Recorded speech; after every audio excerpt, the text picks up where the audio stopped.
રાજ્યમાં કાળઝાળ ગરમીનો પ્રકોપ યથાવત જોવા મળી રહ્યો છે ત્યારે અમદાવાદમાં ઓરેન્જ એલર્ટ જાહેર કરવામાં આવ્યું છે। શનિવારે અને રવિવારે રેડ એલર્ટ અપાશે।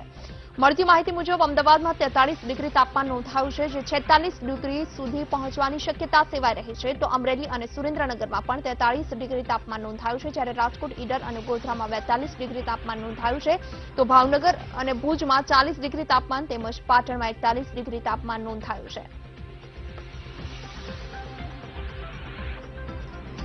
વધુ વિગત સાથે સંવાદદાતા દેવાંગ અમદાવાદથી અમારી સાથે લાઈવ જોડાઈ ગયા છે। દેવાંગ, ખાસ કરી અમદાવાદમાં જે રીતે ગરમીનો પ્રકોપ યથાવત છે, આજે ઓરેન્જ એલર્ટ આપવામાં આવ્યું છે 43 ડિગ્રી સાથે, તો આગામી 2 દિવસ એટલે કે શનિ અને રવિવારે રેડ એલર્ટ અપાશે। તંત્ર દ્વારા કેવી તૈયારીઓ કરાશે, લોકોને ખાસ કરી તકલીફ ન પડે તે માટે કઈ બાબતોનું ધ્યાન રખાશે?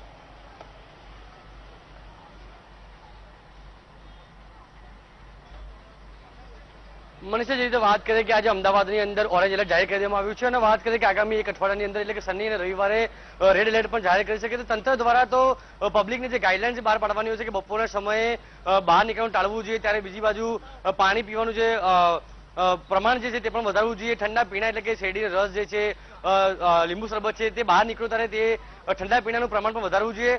ત્યારે હાલમાં અમે જસવંતનગર ચોકડી પાસે પહોંચ્યા છીએ અને ત્યાં દ્રશ્યો બતાવવા માંગીશ કે જે શેરડીનો સ્ટોલ આવેલો છે, કાળઝાળ ગરમી પડી તેને લઈને જે માર્કેટિંગના જે લોકો હોય છે કે રોડ પર નીકળતા લોકો જે હોય છે, ત્યારે ગરમીની રાહત મેળવવા માટે ક્યાંક ને ક્યાંક શેરડીનો રસ છે, લીંબુ શરબત છે કે કંઈ પણ જે ઠંડા પીણા હોય છે તે ઠંડા પીણાનો ઉપયોગ કરતા હોય છે અને ક્યાંક ને ક્યાંક ગરમીની અંદર આંશિક રાહત મેળવતા હોય છે। તો સીધી વાત કરીશું કે આપણી સાથે અન્ય લોકો પણ જોડાયા કે જે લોકો જ્યારે રસ્તા પર નીકળતા હોય છે ત્યારે ગરમીની અંદર આંશિક રાહત મેળવવા માટે ઠંડા પીણાનો ઉપયોગ કરતા હોય છે। ગરમીમાં પણ કામ પર નીકળ્યા છો, ક્યાંક ને ક્યાંક ગરમી લાગી રહી છે ખૂબ જ, અને આપ શેરડીનો રસ્તો સારો લઈ રહ્યા છો, શું કહેશો? આટલા ડિગ્રીનું ટેમ્પરેચર છે, જ્યારે આપણે રસ્તામાં નીકળે છે, હું બોપલ ગુમાથી આવું છું, અત્યારે અહીંયા 28 ડિગ્રીનું મારે સફર કરવું પડે છે, તો એ ધોરણે 2 થી 3 વાગે એટલી એક્સ્ટ્રીમ ગરમી હોય છે, તો એ માટે લીંબુ શરબત છે, પાણી છે, હું પાણી પણ બેગમાં રાખું છું, પ્લસ એનર્જી ડ્રેન ન થાય એના માટે વચ્ચે શેરડીનો રસ પણ પીવું છું। આટલા ડિસ્ટન્સ કાપવા માટે, આટલી બધી ગરમી ને જાળવવા માટે આટલી વસ્તુ તો કરવી જરૂરિયાત જ બની રહી છે। અમદાવાદમાં ઓરેન્જ એલર્ટ જાહેર કરી દેવામાં આવ્યો છે અને આગામી શનિ અને રવિવારે રેડ એલર્ટ પણ જાહેર થઈ છે, કે હાલની વાત કરીએ તો 43 ડિગ્રી ગરમી છે, શું કહેશો? હાલના સમયે 12 થી 4માં કામ વગર બહાર નીકળવું ન જોઈએ, પરંતુ તેમ છતાં અમારી નોકરી દિવસે માર્કેટિંગનું કામ હોવાથી દિવસ દરમિયાન 3 થી 4 લીટર પાણી પણ પીવું પડે છે। તેમ છતાં રસ્તામાં ક્યાંક ને ક્યાંક શેરડીના કોલા દેખાય તો તેનો પણ ઉપયોગ કરીને ઠંડક લેવા માટે કોઈ પણ ઠંડા પીણાનો સહારો લેવો જ પડે છે, તો બીમારીથી બચવા માટે પણ આ ઉપાયો કરવા જરૂરી છે। અન્ય લોકો પણ આપણી સાથે જોડાય, તેમને પણ સવાલ કરીશું કે તે શું કહી રહ્યા છે, કારણ કે ગરમી જેટલી પડી રહી છે, ક્યાંક ને ક્યાંક ગરમી પડી પરંતુ પોતાના કામથી નીકળવા માટે મજબૂર હોય છે અને તે ગરમીની સામે રાહત મેળવવા માટે તે લોકો ક્યાંક ને ક્યાંક આવા ઠંડા પીણાનો ઉપયોગ કરતા હોય છે। દાદા, શું કહેશો, તમે ગરમીની અંદર કામ પર નીકળ્યા છો અને 43 ડિગ્રી ગરમી છે, શેરડીનો રસ્તો સારો લઈ રહ્યા છો? સારી વાત છે કે આ બધું ઠંડુ પાણું આટલી બધી ગરમીમાં ઠંડુ સોડા અથવા તો શરબત એ પીવું જ જોઈએ, પણ દરેક નાગરિકોને મારું કહેવાનું છે કે યોગ્ય જગ્યા, ચોખ્ખાઈ અને સારી વસ્તુ હોય, વાસી હોય એકદમ અથવા તો પાણીની ચોખ્ખાઈ ના હોય એવી જગ્યાએ ના પીવે, સારી જગ્યા જોઈ અને ઠંડા પીણાનું પાણી પીવે। જી મનીષા, તો જે રીતે વાત કરી કે ક્યાંક ને ક્યાંક જે સેલ્સમેન જો હોય છે, માર્કેટિંગના પર્સન જો લોકો નીકળતા રસ્તા પર, ત્યારે ગરમીની અંદર આંશિક રાહત મેળવવા માટે ક્યાંક ને ક્યાંક ઠંડા પીણાનો ઉપયોગ કરતા હોય છે। મનીષા, જી બિલકુલ, જોડાયેલા રહેજો। સુરતથી શૈલેષ ત્રિવેદી જોડાઈ ગયા છે લાઈવ।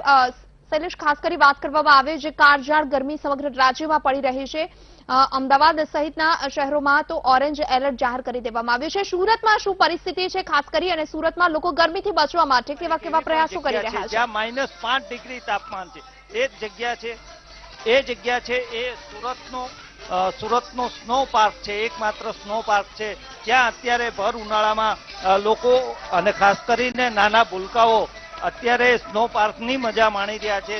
સવિશેષ પ્રમાણમાં બહાર 42 ડિગ્રી તાપમાન અને અહીંયા સ્નો પાર્કની અંદર -5 ડિગ્રી તાપમાનમાં અત્યારે મોટા પ્રમાણમાં લોકો અહીંયા આવે છે। ખાસ કરીને ઉનાળાનો સમય છે, તેને લઈને બચ્ચાઓ, નાના બાળકો, યુવકો, યુવતીઓ અત્યારે ચોક્કસ પ્રમાણમાં અહીંયા આ સ્નો પાર્કની મજા માણે છે। ખાસ કરીને જે અહીંયા આવ્યા છે સહેલાણીઓ એમની સાથે વાત કરીશું કેવી મજા આવે છે. 42 ડિગ્રી અહીંયા -5 ડિગ્રી. અને બહાર ગરમી કરતા અહીંયા તો બહુ જ મજા આવે એવું છે. વાતાવરણ એકદમ ઠંડુ છે અને મજા આવે એવું વાતાવરણ છે અને છોકરાઓને પણ બહુ મજા આવી ગઈ આ વખતે. આ સ્નો પાર્ક હું બતાવવાની કોશિશ કરીશ. સ્નો પાર્કની અંદર જે એસ્કિમો રહે છે એવા ઇગ્લુ નાના નાના બનાવવામાં આવ્યા છે. ત્યાં બાળકો અંદર જઈને પણ તેની જબરદસ્ત મજા લઈ રહ્યા છે. તેની સાથે સાથે એક સ્નો હટ બનાવવામાં પણ આવી છે. એ સ્નો હટની અંદર પણ ખૂબ લોકો અહીંયા અંદર બેસીને તેની મજા માણતા હોય છે. આખી બરફની અંદર -5 ડિગ્રી બરફની અંદર આ આખી સ્નો હટ બનાવવામાં આવી છે. સાથે સાથે અહીંયા સૌથી વધારે બાળકોમાં જો લોકપ્રિય હોય તો આ 3 જે સ્ટેચ્યુ અહીંયા બનાવવામાં આવ્યા છે તે સૌથી વધારે સેલ્ફી પોઈન્ટ છે. લોકો અહીંયા સેલ્ફી લઈને તેનો આનંદ માણતા હોય છે. અને એ લોકોની સાથે જ પણ વાત કરી કેવી મજા આવી રહી છે, કેવું લાગે આવી રહી છે. અમને અહીંયા મજા આવી રહી છે ને એવું થાય છે કે બહારની સિટીમાં આવી ગયા છે.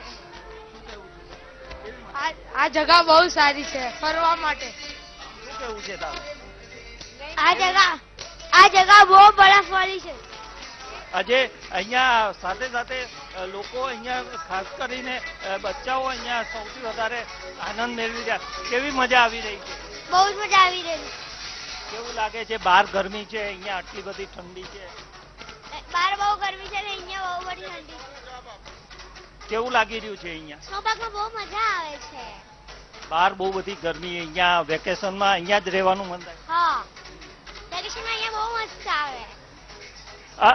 સાથે સાથે અહીંયા જે સ્લેજ ગાડી પણ મૂકવામાં આવી છે. આમ એક જે હિલ સ્ટેશન અથવા બર્ફીલા વિસ્તારો હોય એ બર્ફીલા વિસ્તારમાં જે રીતે સહેલાણીઓ મજા માણતા હોય એવી જ કંઈક સમગ્ર વાતાવરણ અહીંયા ઊભું કરવામાં આવ્યું છે અને સૌથી વધારે અહીંયા લોકો તેની મજા પણ માણી રહ્યા છે. જી બિલકુલ શૈલેષ અને દેવેન્દ્ર, આપનો આભાર સમગ્ર માહિતી આપવા માટે. તો રાજ્યમાં જે રીતે કાળઝાળ